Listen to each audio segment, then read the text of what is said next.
Good evening, dear friends, and welcome to Watson's Margins. I'm Edward, glad to share another quiet inquiry with you. Tell me, have you ever studied your own signature, the small habits your hand repeats without thought? Watson learned that no forger's pen, however skilled, can ever perfectly borrow another's unconsidered gesture. Do subscribe, so no forged page escapes your notice. Now, settle in. For as Holmes believed, the truth always shows itself in the seams. Find us too on Spotify, Watson's Margins, link below. Chapter 1. The Respectable Door in Half Moon Street. There are quarters of London which seem, by some silent agreement among their residents, to have declared themselves exempt from the ordinary misfortunes of mankind. Half Moon Street, in that soft season when the plane trees along Piccadilly were just beginning to yellow, was such a quarter. Its houses wore their prosperity without ostentation, their brass gleaming with the particular modesty of wealth that need never announce itself. It was, I confess, the last street in London where I should have expected Sherlock Holmes to find employment for his singular talents, and it was for that very reason, as he was later to remark, that it suited a certain class of crime admirably. I had called upon my friend on a grey October morning, finding him in our old sitting-room at Baker Street, engaged in the cataloguing of some cuttings on the subject of forged banknotes, a pursuit which had occupied him fitfully for above a fortnight. He looked up as I entered, and something in his eye told me that his restlessness, which had been growing steadily tiresome, was about to find its object. "Watson," said he, "you're just in time to spare me the indignity of advertising my services in the agony column. I've had no case worth the name since the affair of the Turkish attaché, and I begin to fear that the criminal classes have taken to honest trades." "You will not say so tomorrow, I think," said I, for I had passed Mrs. Hudson on the stair, and she had informed me, with the particular solemnity she reserved for visitors of quality, that a gentleman had left his card not 20 minutes before. Holmes took up the card from the mantelpiece and turned it over in his long fingers. "Sir Adrian Bellamy," he read aloud. "The name is familiar to me, though I could not at once say why. A man of substance, evidently, for the card is engraved rather than printed, and the paper is of a weight one does not purchase for less than a guinea the hundred." He set it down. "He asks to call again at 11. It wants but a quarter of an hour." I had scarcely time to settle myself with the newspaper before the bell rang below, and there entered, upon Mrs. Hudson's announcement, a gentleman of some 70 years, tall, spare, and dressed with the unbending correctness of an older generation. His face was the face of a man accustomed to being believed.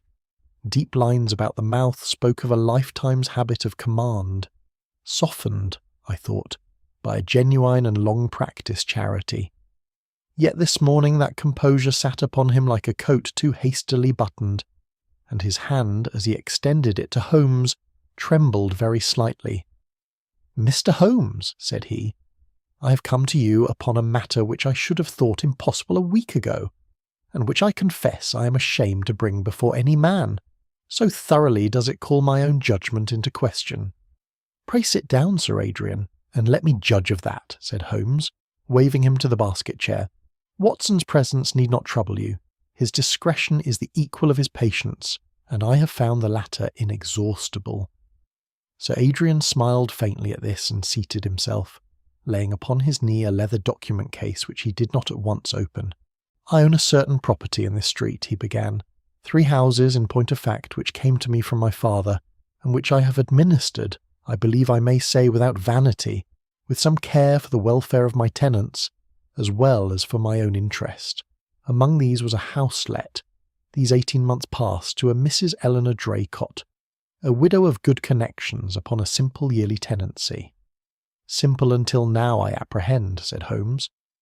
"Until a fortnight ago, sir, when I gave notice, in the ordinary course, that I required the house for my own nephew, who was shortly to marry."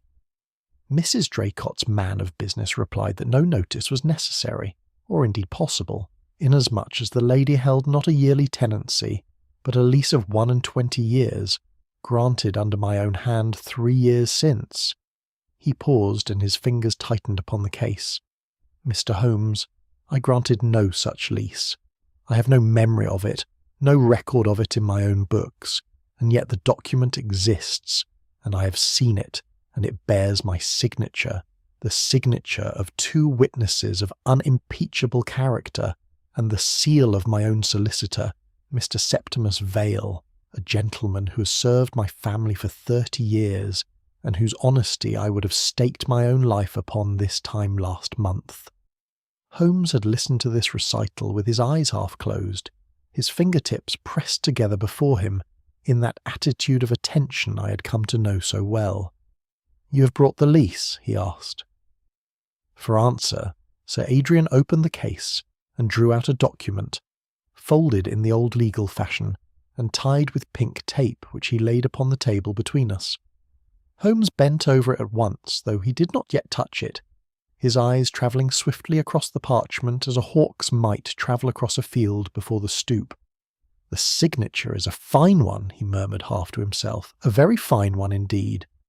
Then, looking up, he asked, "Tell me, Sir Adrian, who besides yourself, your solicitor and the witnesses named here, has ever had occasion to study your hand at leisure?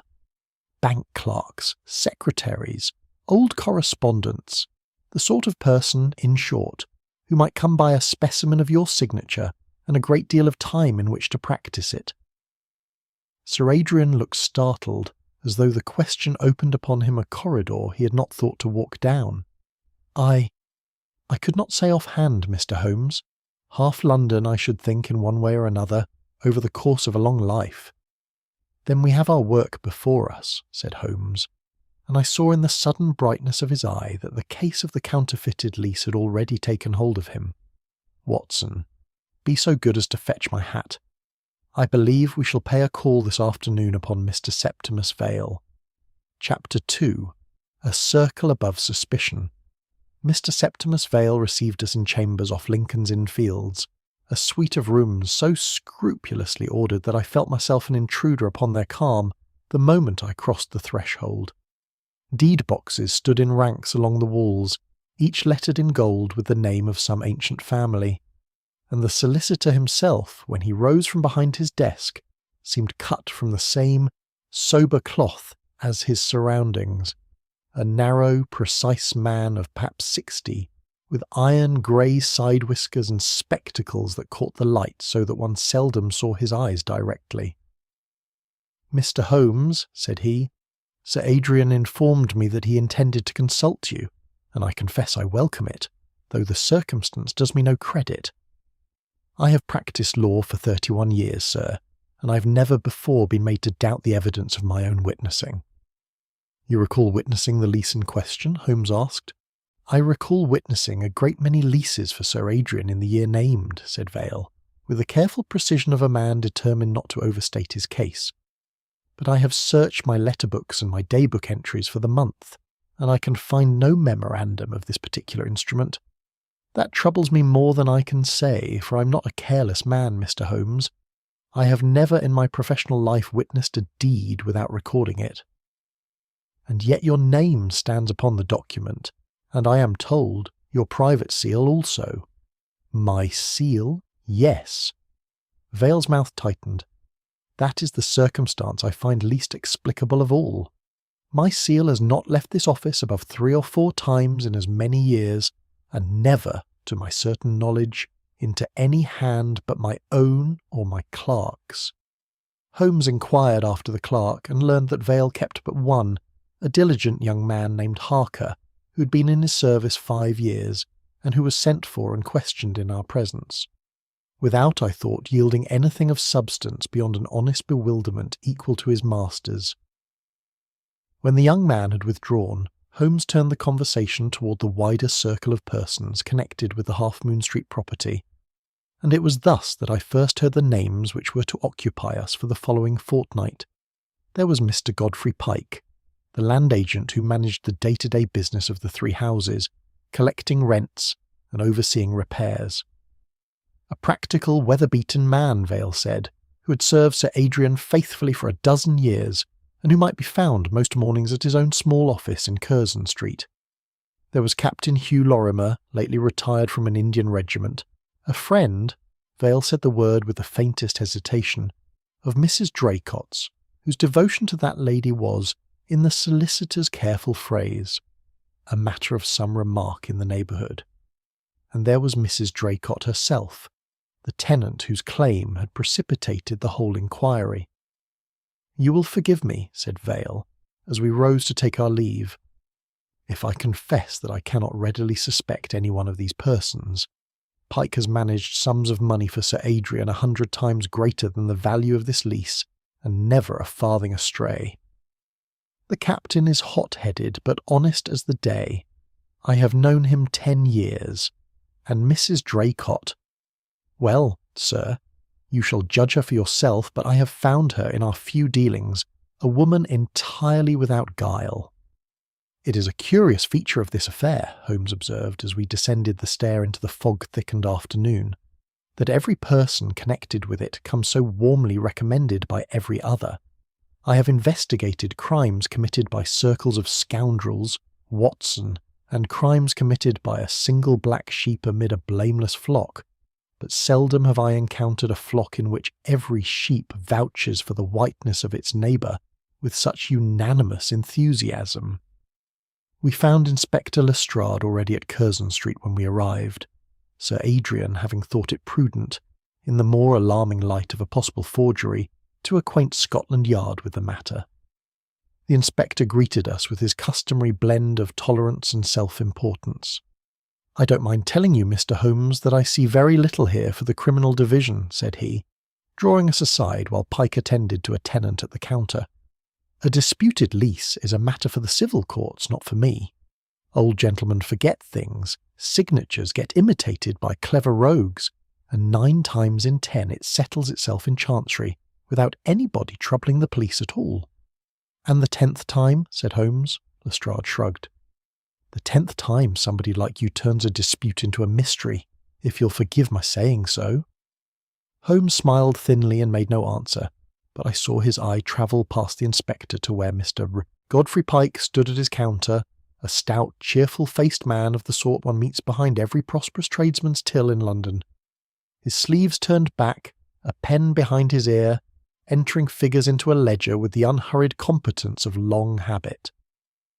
He came forward readily enough when Lestrade presented us, wiped his hand upon his coat before offering it, and declared himself entirely at Mr. Holmes's service, entirely astonished by the whole business, and entirely certain that it would prove, in the end, to be some clerk's blunder magnified by nervous old age into a mystery. It was not until we called that same evening upon Mrs. Draycott, in the very house whose tenancy was in dispute, that I began to feel the particular unease which was to grow upon me throughout this inquiry. She received us in a small, tastefully furnished drawing-room, a woman of perhaps 35, dark-haired, composed, dressed in the half-mourning she had evidently not yet abandoned. She answered every question with a calm precision that would have done credit to a barrister, explaining that she had received the lease from an intermediary acting, as she understood it, upon Sir Adrian's instructions, and had paid the stipulated premium in good faith, believing the transaction entirely regular. "You will understand, gentlemen," said she, folding her hands in her lap, "that I have every wish to see this matter resolved, for I have as much horror of irregularity as Sir Adrian himself." It was a sentiment I had now heard in one form or another from every person we had interviewed that day, and as we walked back toward Piccadilly through the gathering dusk, I remarked upon it to Holmes. "You've put your finger upon it exactly, Watson," said he, drawing his coat about him against the evening chill. "Everyone concerned is reasonable, everyone is respectable, and everyone is anxious to appear so.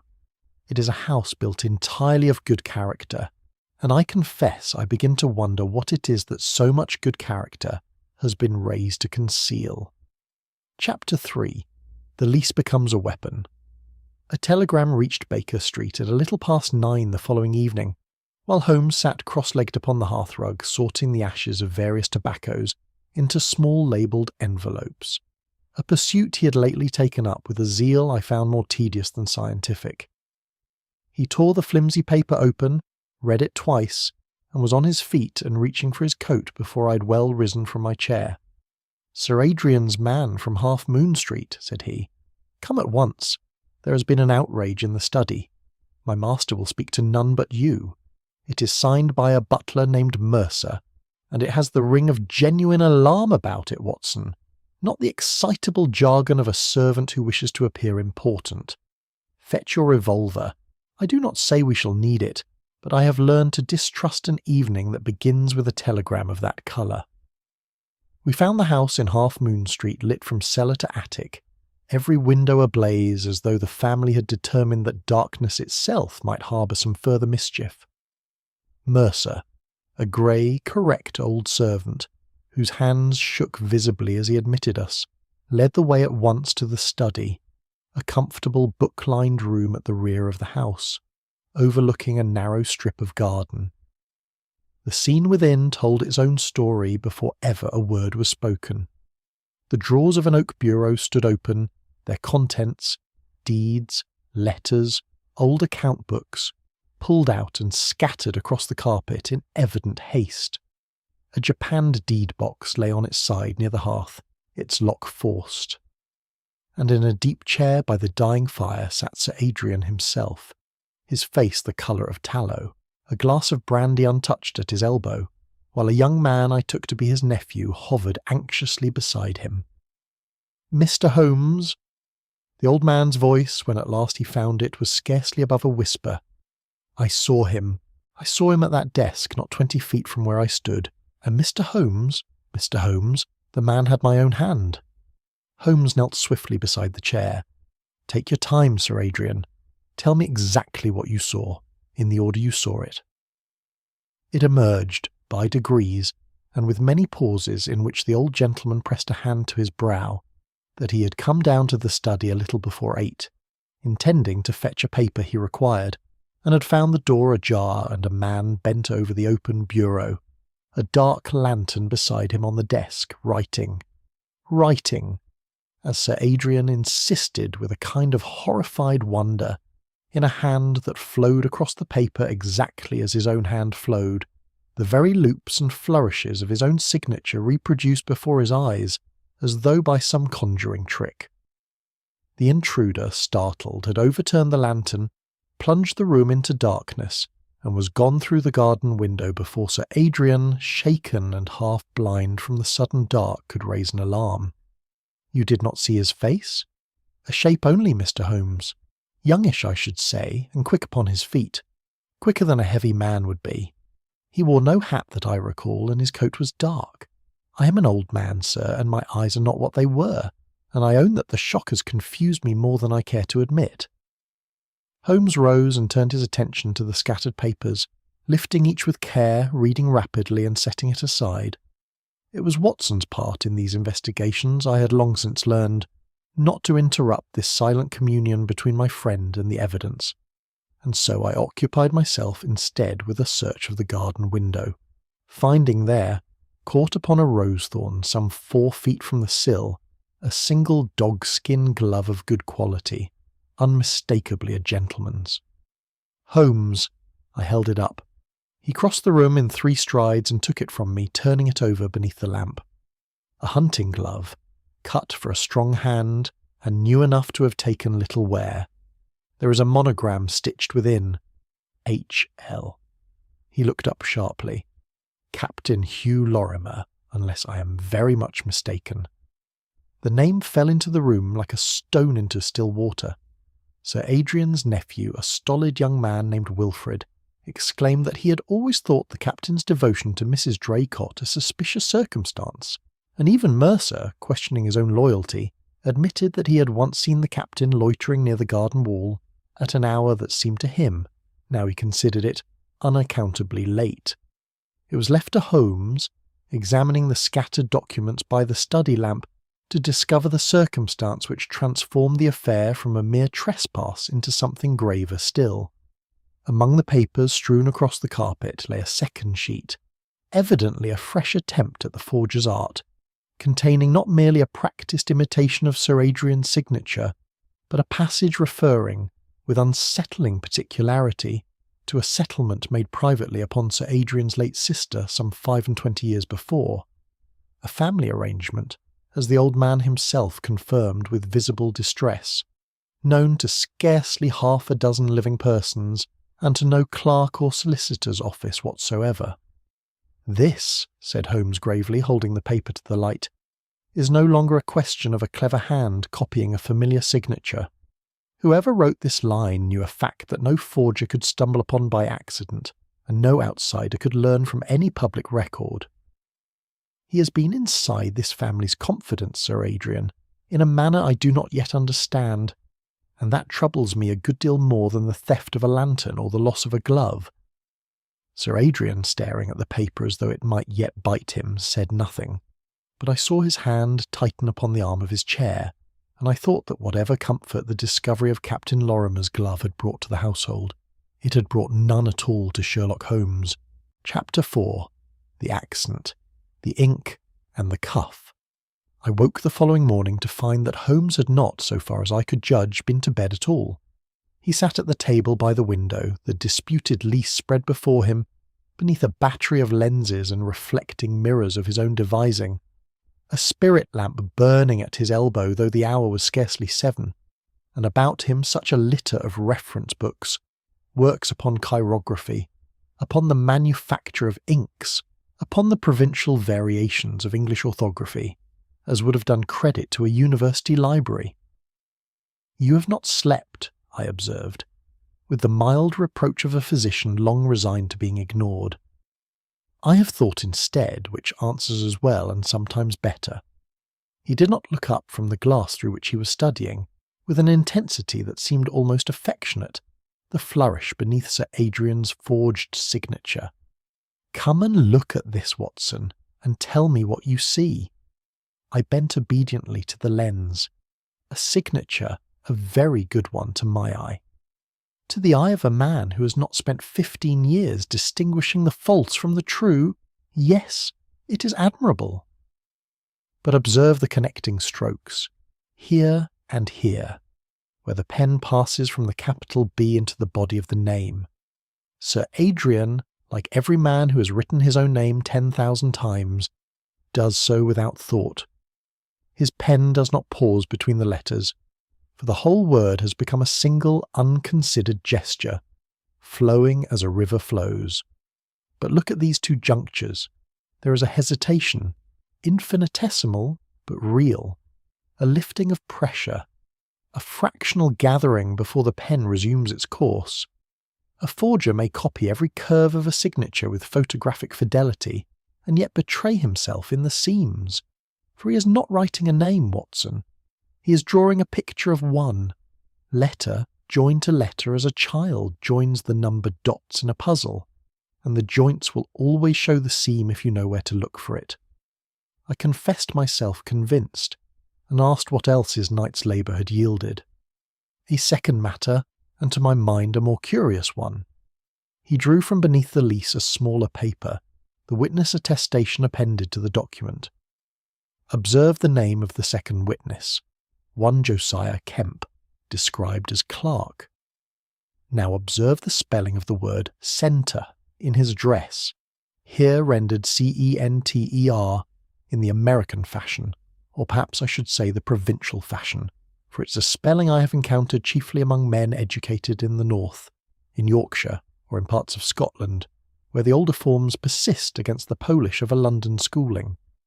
No clerk trained in a London solicitor's office, and certainly no clerk in Mr. Vale's meticulous establishment, would commit so telling a lapse. Either Josiah Kemp does not exist, or he did not write his own attestation. We had scarcely finished our breakfast when a note arrived from Mercer, the butler, begging that Mr. Holmes might find a moment to speak again with the household, as a matter had occurred to him in the night, which he thought might bear upon the affair. We found him waiting in the servants' hall, twisting his hands with the particular anxiety of a man uncertain whether his information will be thought valuable or foolish. "It is only this, sir," said he, when Holmes had drawn the matter from him by degrees. "On the evening before Sir Adrian discovered the disturbance in the study, a gentleman called, giving the name of Mr. Kemp, and asking for Mr. Vale's office, as he understood some papers were to be collected there on Sir Adrian's account. I directed him accordingly, and thought nothing more of it until last night. Lying awake, I recall that the gentleman spoke with a decided Scotch accent. Very decided, sir, a rolling of the letter R, such as I have heard from my sister's husband, who is from Aberdeen. You're certain of this?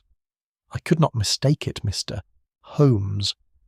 And yet it is a curious thing, for when I mentioned the visitor afterward to Mr. Pike, in the way of ordinary talk, he told me that the real Josiah Kemp, for there is such a person, sir, or was, came originally from Kent, and had never in his life been north of Watford. Holmes's eyes had taken on that bright, fixed quality I had learned to associate with the scent of a true trail.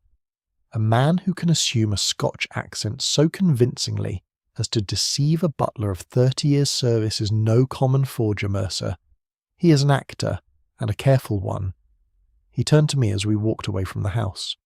We are dealing, Watson, not with a single deception, but with a performance sustained across several parts.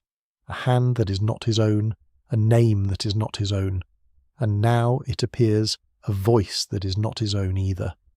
It was in this temper that we called that afternoon upon Lestrade at the Yard, and found the inspector in a mood of comfortable certainty that sat ill with the delicacy of Holmes's discoveries. "I don't say your ink and your handwriting aren't very clever, Mr. Holmes," said he, leaning back in his chair with the air of a man who has already closed a case in his own mind. "But I have a glove with the captain's own initials found not 4 feet from the scene, and I have a motive as plain as daylight. A soldier in love with a lady about to lose her home, and not too particular, perhaps, in a hot moment, about how he keeps her in it. Scotch accents and connecting strokes are all very well for a lecture at the Royal Society, but a jury wants a glove and a reason, and I have both." "You have a glove," Holmes agreed, "and I confess I find it a very interesting glove indeed, though perhaps not for the reason you suppose. As for the ink, Lestrade, I would ask you to consider one further circumstance before you close your notebook.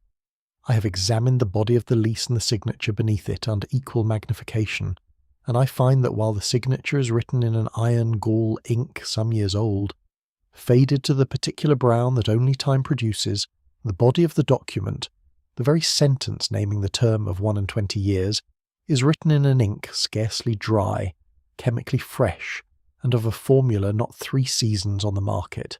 Someone, Inspector, wrote the signature and the substance of that lease at 2 very different times, and I should dearly like to know why a man would go to such trouble to age one part of his forgery and none of the other." Lestrade's confidence flickered, though he was too proud a man to own it outright, and it was in a rather more subdued silence that we took our leave of him and turned our steps toward Curzon Street, where Mrs. Draycott awaited us with, as Holmes had promised, some further account of the mysterious intermediary who had first brought the lease into her hands. Chapter 5. True Distress and Practised Distress. Mrs. Draycott's drawing-room, when we returned to it that afternoon, seemed to me a shade less composed than on our first visit. The lady herself sat very upright in her chair, her hands folded in her lap as before, but I noticed that the folding was tighter now, the knuckles a little pale, and that she glanced twice toward the window before Holmes had spoken a dozen words. "I am obliged to you for receiving us again, madam," said he, seating himself opposite her, with an ease that seemed designed to put her at rest, though I had seen him employ that same unhurried manner as a preliminary to questions of the most searching character. "I will not disguise from you that matters have taken a graver turn since we last spoke. The intrusion at Sir Adrian's house was no common burglary, and the forgery upon which your tenancy rests is the work of a hand a good deal more accomplished and a good deal more dangerous than any ordinary rogue." She paled slightly but did not look away. "You believe, then, that I have been made use of?" "I believe it is time you told us in full exactly how the lease came into your possession, omitting nothing because it seems trifling, and nothing because it seems to reflect upon your own good sense in accepting it." There followed a silence of some seconds, in which I observed her hands unclasp and clasp again, and then, in a voice that had lost something of its former evenness, she began. "It was in the spring of last year. I had let it be known, through my late husband's man of business, that I wished to take a house in this part of town, my own means being modest, but sufficient for a quiet establishment. I was called upon, within the fortnight, by a gentleman who introduced himself as acting on behalf of Mr. Vale's office, Sir Adrian's solicitor, and who said that a lease upon very advantageous terms might be arranged, Sir Adrian being anxious, for reasons of his own, to see the house let quietly and without the delay of advertisement. "You did not think it strange," Holmes asked, "that a solicitor's clerk should come to you, rather than you to the office?" "I confess I did think it a little unusual, Mr. Holmes, but he explained that Mr. Vale was much occupied, and that he himself was empowered to conclude such matters on his principal's behalf. He was—" She hesitated, and I saw the hesitation was genuine, a groping after the precise word rather than a pause for invention. He was a most persuasive man, quiet, exact in his speech, very correct in his dress. He put me entirely at my ease. And his name? He gave it as Mr. Kemp. I had no reason at the time to doubt it. "When you signed the lease, for I collect you signed a counterpart, did you at any time see Sir Adrian himself or Mr. Vale?" "Never. Mr. Kemp brought the completed document to me here, already executed, and I had only to add my own signature and pay the premium agreed upon, which I did in banknotes as he requested, saying that Mr. Vale's office preferred not to trouble Sir Adrian's bankers with so small a transaction."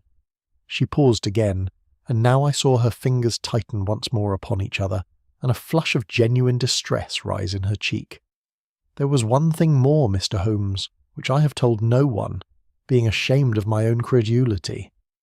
Mr. Kemp instructed me most particularly that I was to say nothing of the transaction to anyone, not even to my own friends, until such time as Sir Adrian's family should have been informed in the proper form.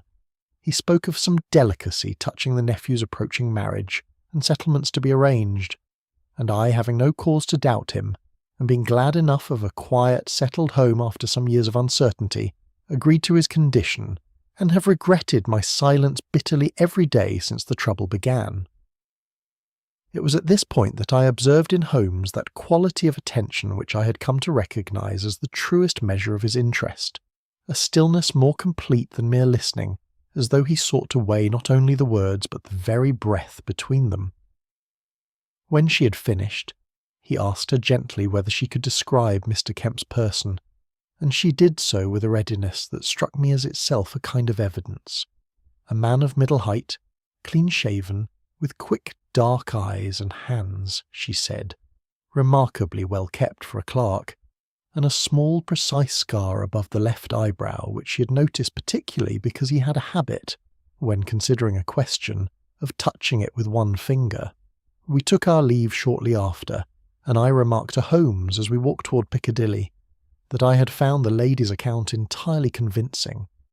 "As did I," said he, "though not merely because of what she said.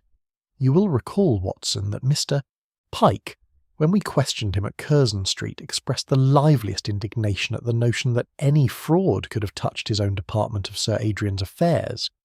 Indignation offered promptly, fluently, and, if I may put it so, arranged in very good order, each sentence following the last as though rehearsed for an audience.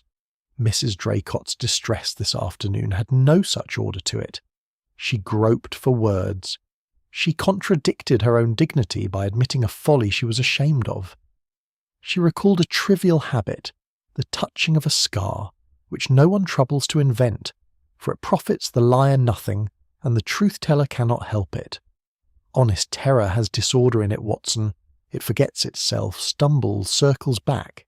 Acted terror, however well rehearsed, remembers its posture from one sentence to the next. For the actor is always, in some part of his mind, watching himself perform. You believe Pike is lying, then, and Mrs. Draycott innocent? I believe Mrs. Draycott has told us more truth in 10 minutes than the rest of Half Moon Street has told us in a week. Truth about her own folly, at least, if not yet the truth entire. As to Pike, I make no accusation. Indignation is not proof of guilt. any more than composure is proof of innocence. But I have now a description of our elusive Mr. Kemp, a scar above the left eyebrow, Watson, and a habit of touching it. And a description is a thread, and I have generally found that if one pulls gently enough upon a single thread, the whole garment will in time come apart in one's hands. Chapter 6. The Man Who Borrowed a Life. A scar above the left eyebrow will not serve us at Somerset House, Holmes remarked the next morning, as we rattled eastward in a hansom through a drizzle that had settled over London in the night. But name will, provided the name was ever real.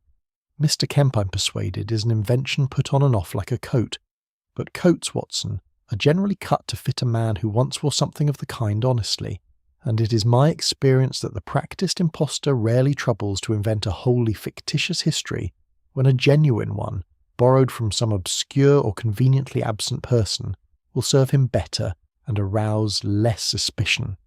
It was upon this principle that he had spent the previous evening closeted with Mr. Vale's own staff book, tracing the record of every clerk who had passed through that gentleman's office in the last 15 years. And it was thus that he had come upon the name of Arthur Belling, articled clerk to Mr. Vale between the years 71 and 79, dismissed, or, as the entry more delicately phrased it, released from his indentures by mutual arrangement, upon some matter Vale himself now professed only a hazy recollection of, and understood, upon good authority, to have emigrated shortly afterward to the Dominion of Canada, where, some years later, report had reached the office of his death. "A dead man makes an admirable disguise," said Holmes as we descended at the doors of Somerset House, "for he cannot appear to contradict the impersonation, and any old acquaintance who half remembers him will find his memory conveniently confirmed rather than challenged." Our search among the registers occupied the better part of 2 hours, but yielded at length a brief notice, culled from a Toronto newspaper of some 4 years back and preserved, by the accident of a legal query touching Belling's small English estate, among Vale's own papers. One Arthur Belling, formerly of London, had died of a fever in that city in the winter of that year, unmarried, and so far as could be ascertained without issue. Holmes copied the notice into his pocket-book with an expression of quiet satisfaction. "He is dead beyond a doubt, Watson, and has been dead these 4 years. Dead long before ever his name was written upon Sir Adrian's lease as the intermediary who conducted the business, and dead long before he called upon Mrs. Draycott, with his persuasive manner and his Scotch inflection. Somebody has taken up a discarded name precisely because it was discarded, old enough to lend an air of established acquaintance to Mr. Vale's clerks, obscure enough that none of them, I'll wager, could describe his face with any confidence after so many years." Our next inquiry took us to a tailor's establishment in Conduit Street, a modest but respectable house whose proprietor, a Mr. Isaacs, kept, as such men generally do, a memory for coats a good deal more exact than his memory for the faces that wore them. Holmes had come armed with a fragment of dark cloth, cut, as he informed me, from beneath the collar of a coat he had noticed hanging, with what pretext of examination I never learned, in the hall of Mr. Pike's Curzon Street office, on the excuse of admiring its cut. Mr. Isaacs turned the fragment over beneath his glass with the solemnity of a connoisseur. "This is my work, sir, without question.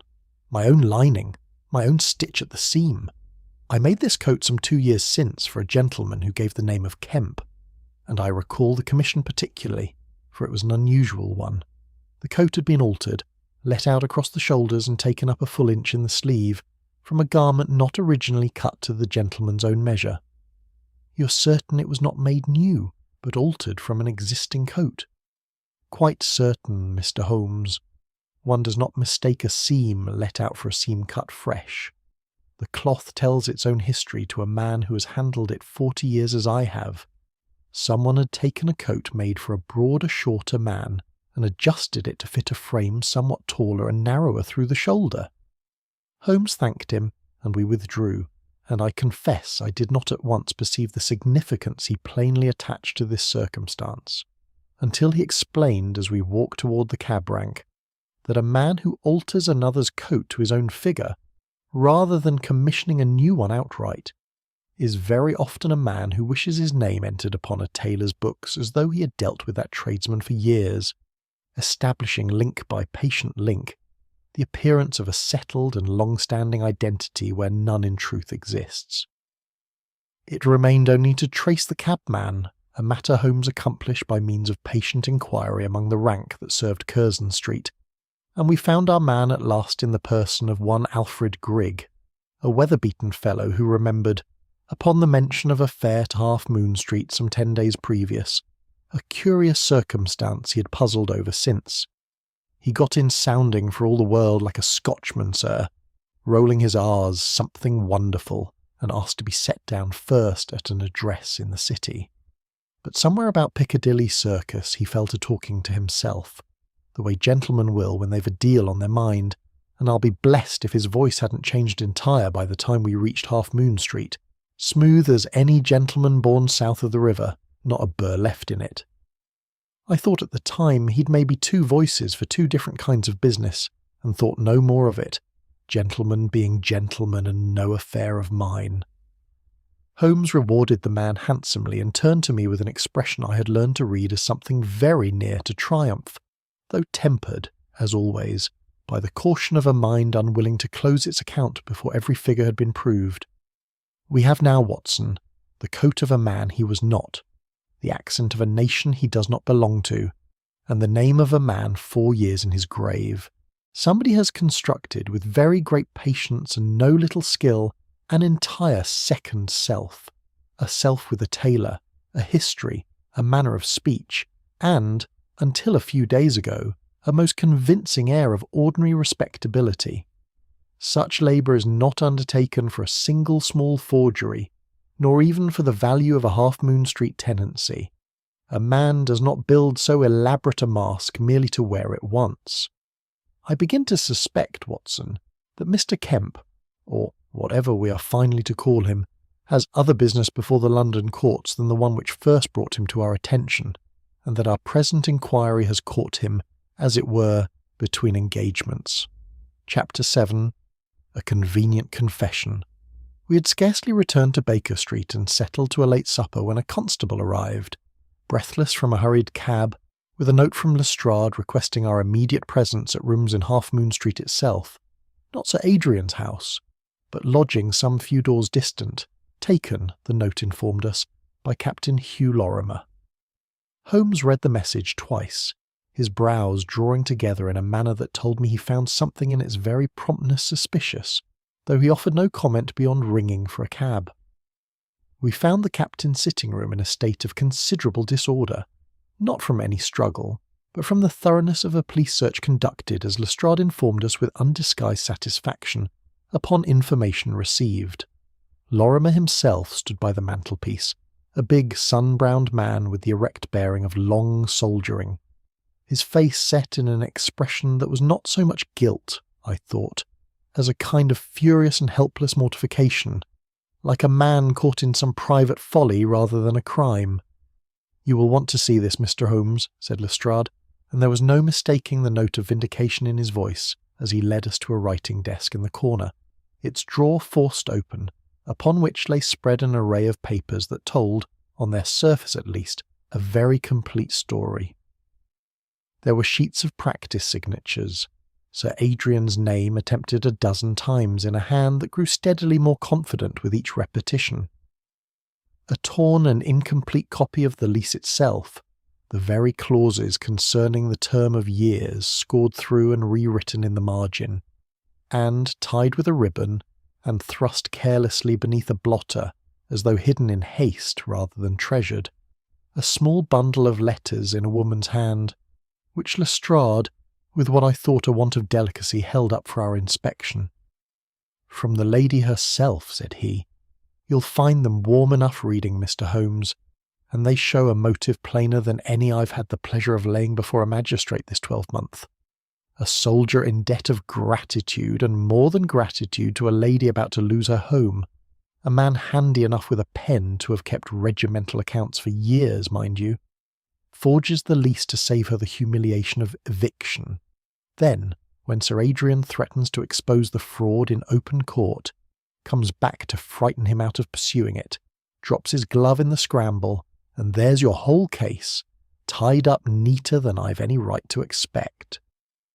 Holmes had said nothing throughout this recital, occupying himself instead with a slow and apparently idle examination of the room, the hearth, the window catch, the surface of the desk itself, while Lestrade warmed to his own eloquence. It was only when the inspector turned at last to the captain and invited him, not ungently, to make a clean breast of the matter, that Holmes's silence acquired, to my eye at least, a certain deliberate quality, as of a man listening for something beneath the surface of what was being said. "I have nothing to confess to you, Inspector," said Lorimer, and his voice, though low, shook with a suppressed violence that I did not think was acting. "I'll not deny the letters are what they appear. I make no secret that I have long admired Mrs. Draycott, and am not ashamed of it before any man. But I never wrote a line of that lease, nor forged Sir Adrian's name to anything in my life, and I'll thank you not to ask me to explain papers I never saw before tonight." "Then how do you account for their presence in your own desk, Captain, locked, by your own man's admission, with a key you alone carry?" Lorimer's jaw worked, and for a moment I thought he would answer with the anger that plainly possessed him. Instead, he turned away toward the window, and said only in a voice gone suddenly quiet, "I cannot account for it. I know only that it is not true, and I will say no more upon the matter until I have spoken with my own solicitor. It was, I confess, a poor showing for an innocent man, and I saw in Lestrade's face the settled satisfaction of one who regards a prisoner's silence as confirmation rather than reticence. The inspector placed the captain formally under arrest within the half-hour, and it was in a subdued and troubled frame of mind that Holmes and I walked back toward Piccadilly through streets grown suddenly cold with the small hours. "You are dissatisfied," I ventured when we'd gone some distance in silence. "I am delighted," said Holmes with a dryness that surprised me.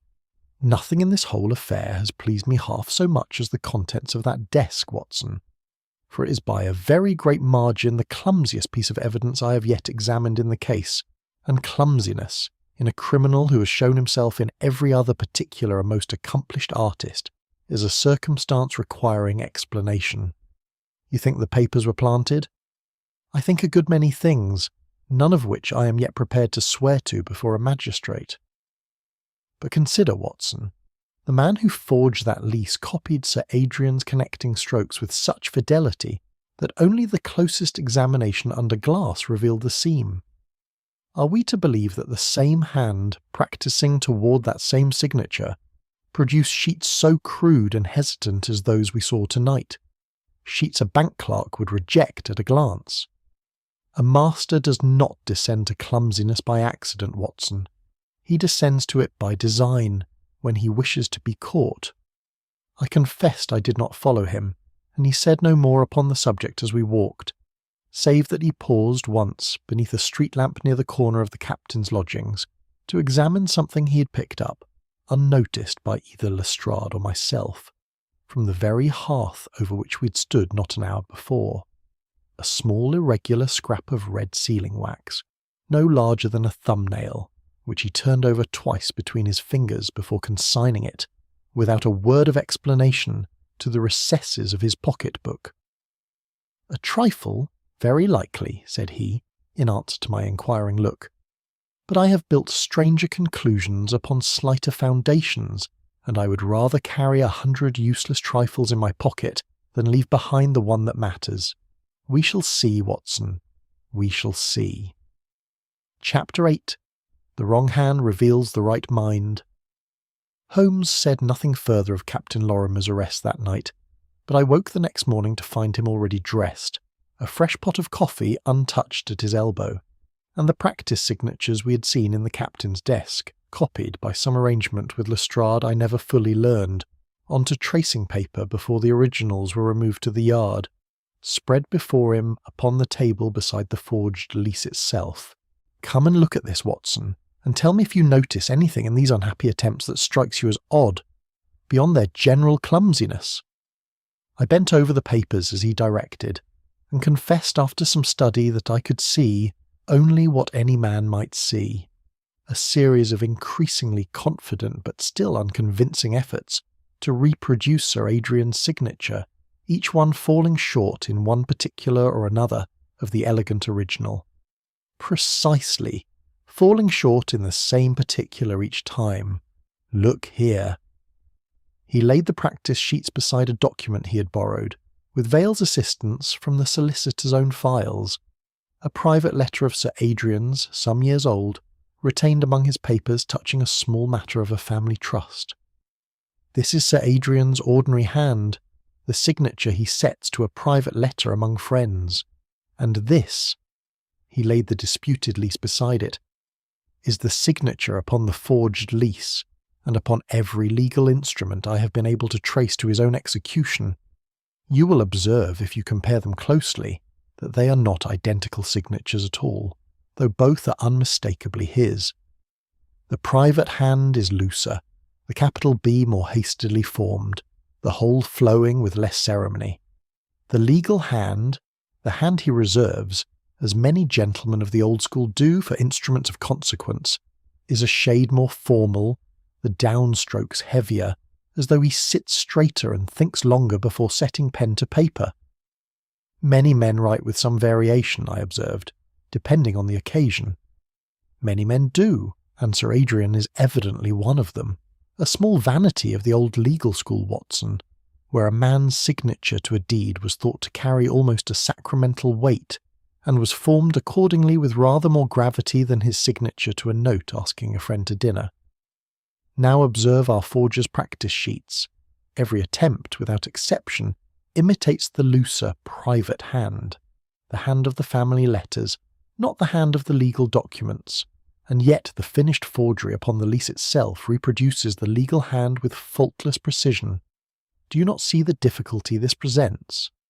I confess I did not, until he explained it to me as one might explain a simple sum to a backward pupil. Whoever practised in that desk, Watson, was practising toward the wrong model entirely, a model he could never have used to produce the lease we hold in our hands, for the two hands, while both genuine, are not interchangeable, and no amount of practice at the one will yield the other. The papers in Lorimer's desk were not the labour of the forger. They were placed there by someone who had seen Sir Adrian's private correspondence, a family letter perhaps, borrowed or copied at some unguarded moment, but who had never had occasion to study the more formal hand he reserved for his solicitor. It is, if I may say so, a forgery of a forgery, and a less careful one than the original by a very wide margin. Our next call was upon Mr. Vale himself, where Holmes requested, with a courtesy that scarcely concealed the urgency beneath it, to examine Sir Adrian's private seal, together with any old instruments bearing its impression that the solicitor's files might yield. Vale, though plainly mystified, produced both without demur, and Holmes fell to a comparison that occupied the better part of an hour, holding impression against impression beneath his lens with an absorption that admitted no interruption. Here is a discovery, Watson, that I confess gives me more satisfaction than anything we have yet found. He passed me the lens and directed my attention to the seal upon the disputed lease, and then to a genuine impression taken from an instrument some 10 years old. You will observe that the two appear, to the unaided eye, identical, but look now at the small flaw here, in the lower curve of the crest, a hairline break in the wax present in every genuine impression I have examined, old or new, and entirely absent from the seal upon the lease. The die has been damaged since, I suggested, or the lease impression made before the flaw appeared. An ingenious theory, Watson, and quite wrong, for the flaw is not in the die at all, but in the wax itself, a tiny bubble trapped at the moment of casting, which every subsequent impression faithfully reproduces, as a photograph reproduces a scratch upon its negative. No, the seal upon this lease was not struck with Sir Adrian's own die. It was struck with a cast, a reversed mould taken, I should judge, from some genuine impression among Mr. Vale's own old papers, and reproduced in a new die cut with very great skill, but lacking, as every copy must lack, the one small accident that distinguished the original from its imitation. He turned to Vale, who had gone rather pale during this recitation. "Tell me, Mr. Vale, who among your establishment has access to your older files, the deeds and letters of 10 and 15 years' standing, where such an impression might be found and copied at leisure?" "Why, my clerk, of course, and myself. And Mr. Pike consults the older leases from time to time, in the way of his business, when a question arises touching the original terms of a tenancy." It was as we descended the stair from Vale's chambers that Holmes drew my attention, with a small pressure of his hand upon my arm, to a circumstance I confess I should otherwise have passed by entirely. A young clerk, not Harker but another, passing us upon the landing with a sheaf of papers, his cuff, as he shifted his burden, showing plainly beneath the lamp a small but distinct stain of violet ink, the peculiar shade used, as I afterward learned, only in the copying presses common to solicitors' offices for the duplication of legal documents. "A trifle, Watson," said Holmes, when we had gained the street, "but I begin to think our forger's world is bounded not by the barrack square, but by the deed box and the copying press. Violet ink stains the cuff of the man who lives among old leases, not the man who lives among cavalry orders, and I have now 3 separate threads: a signature copied from the wrong model, a seal cast from an old impression, and a stain that belongs to a trade Captain Lorimer has never practised in his life, every one of them pointing away from the soldier we have arrested and towards some quieter, more patient, and far more dangerous mind." Chapter 9. Holmes reveals the constructed identity. Holmes had asked that the principal parties be gathered that evening in the drawing-room at Half Moon Street, a request Sir Adrian, still shaken but resolute, had arranged with a promptness that spoke of his own eagerness to see the matter closed. I found the company assembled when we arrived, Sir Adrian himself in his accustomed chair by the fire, his nephew Wilfred standing at his shoulder, Mr. Vale, precise and grave as ever, Mrs. Draycott, pale but composed, seated a little apart, Lestrade, notebook in hand, wearing the guarded expression of a man uncertain whether he was about to witness a triumph or a humiliation, and Mr. Godfrey Pike, comfortable and voluble as always, remarking to no one in particular that he could not conceive what further light remained to be thrown upon so simple a business. Holmes stood before the hearth and allowed his eye to travel once round the room before he spoke, and I thought, not for the first time, how much of his power lay in that unhurried silence, which compelled attention more surely than any raised voice could have done. "I have asked you here," he began, "because a great injustice stands presently upon the point of being done, and because the true history of this affair, once understood, explains not only the forgery of a lease, but the disturbance of Sir Adrian's study, the framing of an innocent man, and a design considerably more profitable than the mere retention of one tenant in one house." Sir Adrian stirred in his chair. "You speak in riddles, Mr. Holmes." "I will speak plainly then. The lease that has occupied us these 10 days was never intended chiefly to secure Mrs. Draycott's tenancy, though that lady was made, without her knowledge, the innocent instrument of a larger scheme. Half Moon Street, Sir Adrian, stands upon ground that will shortly rise very considerably in value, a redevelopment of the adjoining properties being already, I am informed, under private negotiation. A man who could delay your recovery of these 3 houses by even a year or 2, tying the matter up in the law courts through a lease of unimpeachable appearance, would be very well placed to profit from that delay, whether by acquiring an interest in the property himself through some intermediary, or by extracting a private settlement from parties eager to see the redevelopment proceed unhindered. The forger's object, in short, was time, and time in property of this character is very nearly the same thing as money. But the forger, said Vale, whoever he may be, required knowledge that only a handful of persons possessed, my own seal, Sir Adrian's private correspondence, the very existence of an old family settlement known to scarcely 6 people living. He required more than that, Mr. Vale. He required years of quiet, patient access to your files, your old deeds, your correspondence, access of a kind granted in the ordinary course of business to no stranger, but freely and unsuspectingly to a man whose daily work carries him through every old lease and every faded letter in Sir Adrian's affairs. He required, further, the ability to construct and sustain an entirely separate identity, a name borrowed from a dead man, a coat altered to a different figure, an accent assumed and discarded at will. And this argues not the desperate improvisation of a man in love, such as we were invited to believe of Captain Lorimer, but the settled craft of a man who has practised deception as another man practices a trade. He turned, and I saw, though I do not think any other in the room marked it so precisely, that his eyes came to rest upon Mr. Godfrey Pike. Mr. Pike has managed the day-to-day business of these houses for a dozen years. It is he who consults the old leases when a question of terms arises, he who moves, in the ordinary course of his employment, through every old file in Mr. Vale's office and every old letter in Sir Adrian's desk, he who would know, better than any other man alive, the precise difference between Sir Adrian's private hand and his legal hand, and who would know it so well that he forgot, for even the most careful artist forgets something, that a second, cruder forger, planting evidence in Captain Lorimer's desk, must be instructed which of the two hands to imitate, and instructed him wrongly, out of a carelessness possible only to a man who had grown so intimate with both signatures that he no longer thought consciously about the distinction between them.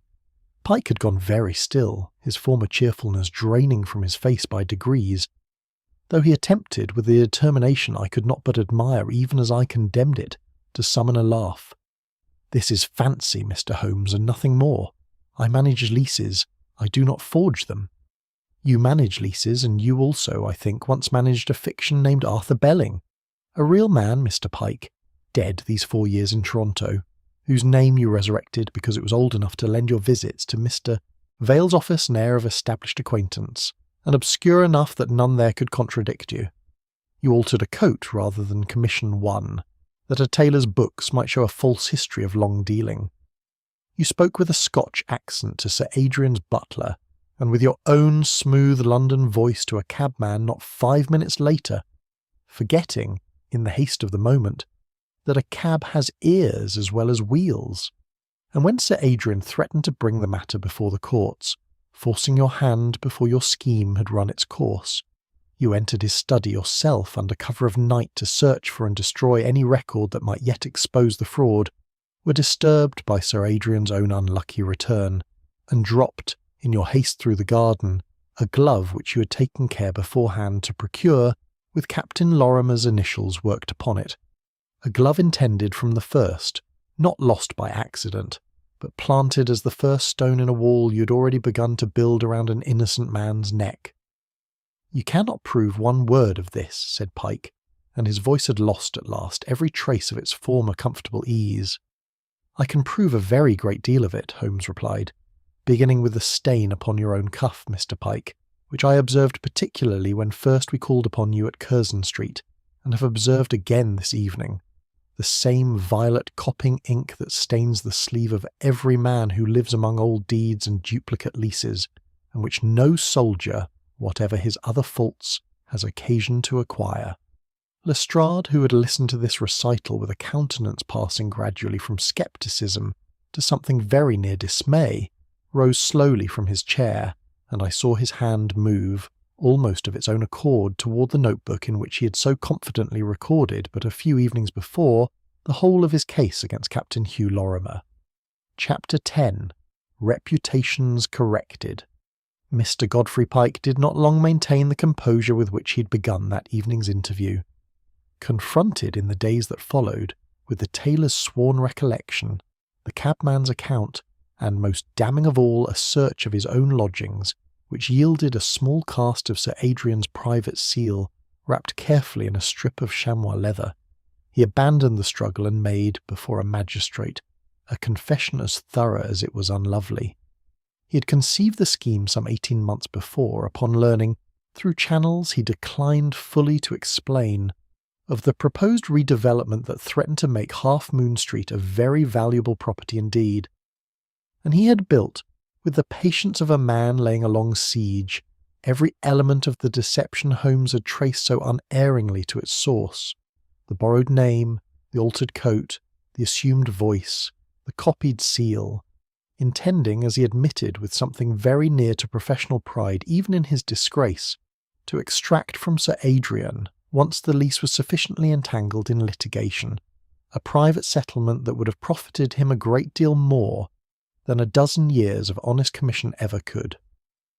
The lease itself was, upon Mr. Vale's application, promptly and formally set aside by the court, its fraudulent character no longer in any serious dispute, and Captain Lorimer, whose few remaining days of confinement had been rendered, I am told, almost unbearable by the injury done to his own sense of honour, walked free from the proceedings with an apology from Lestrade that was, for that worthy officer, remarkably handsome, and with a note from Sir Adrian himself expressing regret for a suspicion the old gentleman felt, not without justice, that his own household's carelessness had helped to fasten upon an innocent man.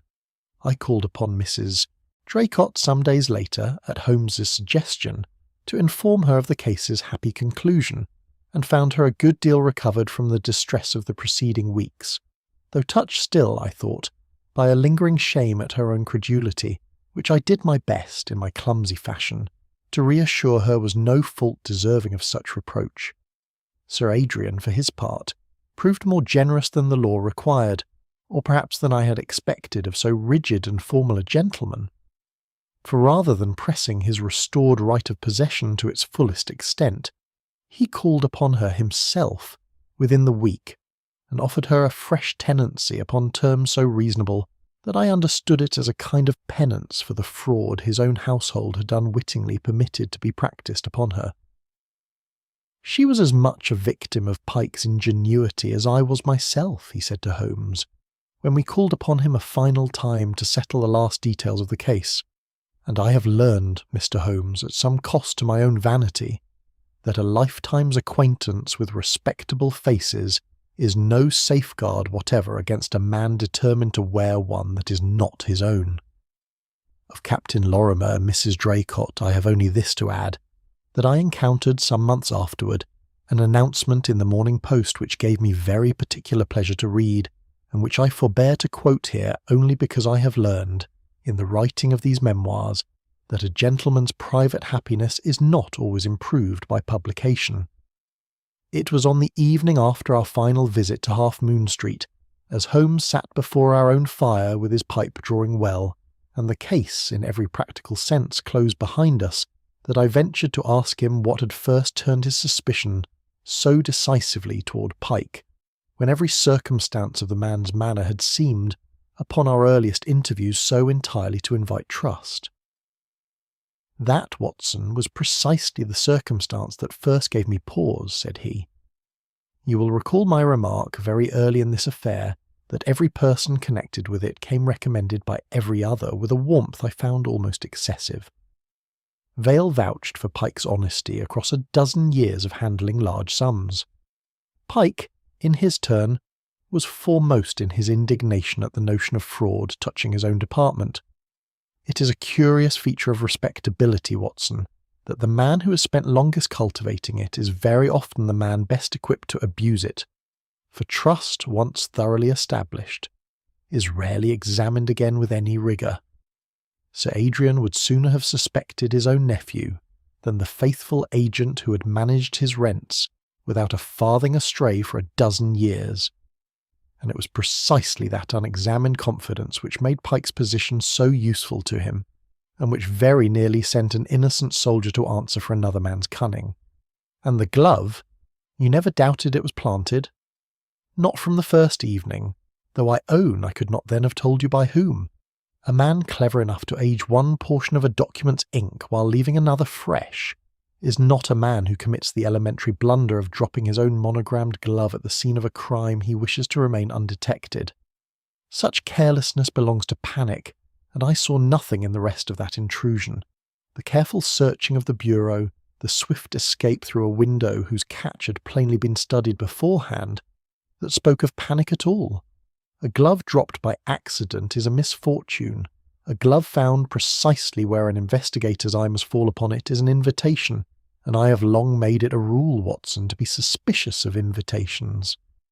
I sat for some while after this in the comfortable silence that had grown, over years of companionship, to require no filling, turning over in my own mind the strange architecture of deception that Pike had raised, and Holmes had, thread by patient thread, taken down again.